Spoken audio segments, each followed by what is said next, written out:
bem-vinda para mais um devocional. Eu sou a Erika e hoje eu vou falar sobre constância.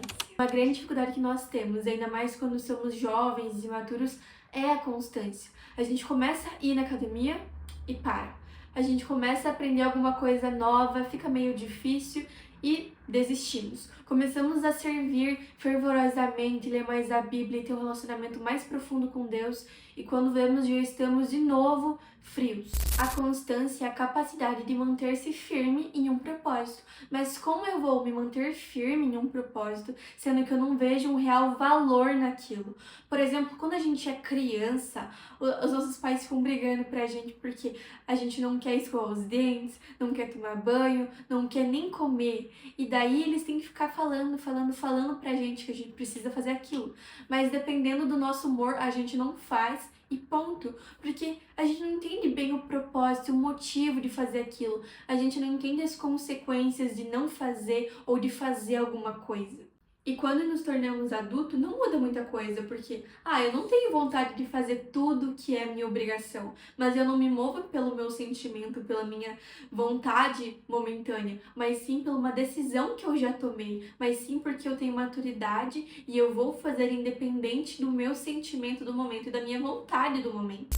Nessa terra, no momento presente, a gente não consegue ver a majestade e quão glorioso Deus é. Nem Paulo conseguiu ver quem Deus é, mesmo servindo e fazendo tudo pelo Evangelho, pregando o Evangelho, sendo perseguido. A gente não consegue ter a noção de nem 1% comparado com a eternidade que nós vamos ter. Paulo fala que considera tudo como perda comparado a Cristo. Ele viu quem Cristo é e, consequentemente, ele conseguiu entender o seu propósito e se mover nele. Em 1 Coríntios, capítulo 14, versículo 58, diz assim: Portanto, meus amados irmãos, sede firmes, inabaláveis, sempre abundantes na obra do Senhor, sabendo que o vosso trabalho não é vão no Senhor. Mesmo em meio às dificuldades e às perseguições, Paulo continuava fazendo o que ele foi chamado para fazer, porque ele sabia que todo o seu trabalho não era em vão, mesmo que muitas vezes pareça que o que a gente está fazendo para o reino de Deus é muito pequeno, ou não é nada, ou não é tão perfeito quanto a gente gostaria. O nosso trabalho não é em vão e nós precisamos perseverar. E lá em Tiago, capítulo 4, versículo 4, assim: Adúlteros e adúlteras, não sabeis vós que a amizade do mundo é inimizade contra Deus? Qualquer que quiser ser amigo do mundo, torna-se um inimigo de Deus. Uma história muito conhecida na Bíblia é a história de Sansão. Ele foi chamado por Deus para ser um libertador. Ele tinha muita força e ele conseguia guerrear contra um exército tranquilamente. Ele era muito forte. Porém, Sansão terminou sua vida como prisioneiro de uma maneira bem humilhante, sabe? Ele se distraiu, ele fez amizade com o mundo e o mundo deu prazeres para ele, mas que custaram muito caro. Então, voltando para o centro do que eu quero falar hoje, como eu vou ser constante? Primeira coisa, conhecendo a Jesus, confiando e entregando a nossa vida a Ele. Isso eu acho que é a base, né? Você se entregar para Cristo realmente, crer que Ele vive e que você vai viver para Ele e confiar nessa palavra 100%, que é o nosso guia para nossa vida inteira. Quando a gente conhece a Cristo, a gente consegue ver um propósito para nossa vida, sabe? E a gente começa a se mover nisso. Érica, qual que é o meu propósito? Cantar ou pregar? Ser isso ou ser aquilo, sabe? Não é sobre rótulos. E, não espere você estar no ministério X para você falar, não, agora eu tenho um propósito, porque não é sobre ministério, não é sobre o que você vai fazer na igreja, mas sim sobre algo muito maior, sobre você pregar o evangelho, para você glorificar a Deus na sua vida. E com o tempo você vai ver que tudo vai se encaixando e que você vai estar no local que o Senhor tem para você, porque você vai estar sendo guiada pelo Espírito Santo. Obrigada. Outra coisa, não se mova por sentimentos ou emoções, mas sim por uma firme convicção. Você se converteu e então você tem a Cristo no centro da sua vida. E você precisa lembrar todos os dias para sua carne a decisão que você tomou e realmente decidir todos os dias viver para Cristo. Porque não é uma decisão e pronto, a minha vida está resolvida, mas é uma decisão diária, porque a nossa carne, ela vai estar sempre lutando. E a gente precisa todo dia mortificar a nossa carne.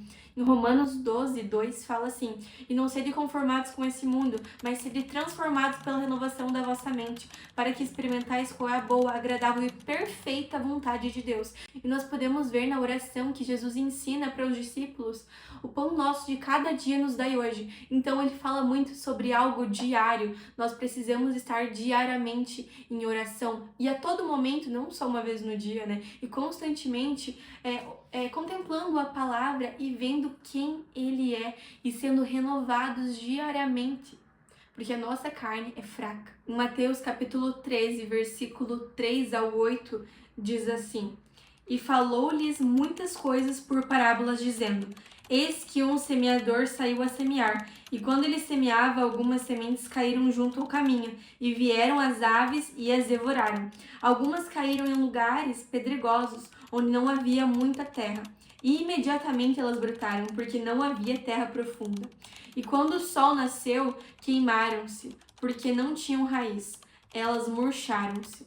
E outras caíram entre espinhos, e os espinhos cresceram e as sufocaram. Mas outras caíram em boa terra e deram fruto, algumas 100 vezes, outra a 60 vezes e outras a 30 vezes. A palavra de Deus tem poder, mas como está o nosso coração ao ouvir ela? Será que deixamos o Espírito Santo revirar a terra, tirar os espinhos, as pedras e realmente nós permitimos que o Espírito Santo nos transforme?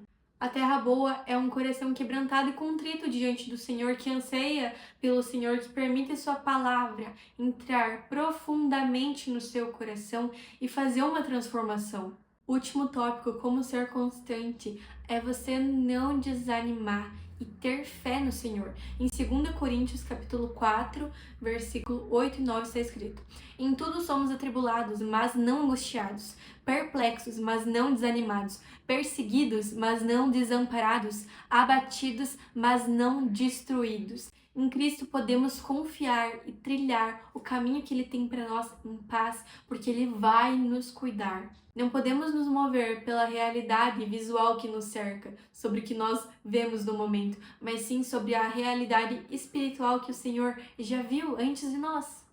A constância é algo que vem quando nós decidimos morrer para nós mesmos e viver para Cristo, porque daí não é a nossa força, não é a nossa vontade, mas sim a vontade de Cristo. Então, quando Cristo está em nós, nós morremos para nós mesmos, que Ele cresça e eu diminua. Quando isso é uma verdade para nós nos movemos com perseverança, nós nos movemos alegremente, sendo constantes no Senhor, porque não é sobre mim, mas sim sobre Ele e o propósito que Ele tem para minha vida. Eu oro nesse momento, Pai, que a gente não seja paralisado pelo que nos cerca, mas nós possamos nos mover, Pai, em constância, em perseverança em Ti, Pai, confiando que o Senhor cuida de nós e que nós temos um tesouro muito grande nos céus, Deus. Que os nossos olhos não estejam nessa terra, mas sim no que nos espera ainda, Deus. Que possamos nos mover entendendo o valor do Evangelho e como é precioso pregar o Evangelho e viver o Evangelho, Deus.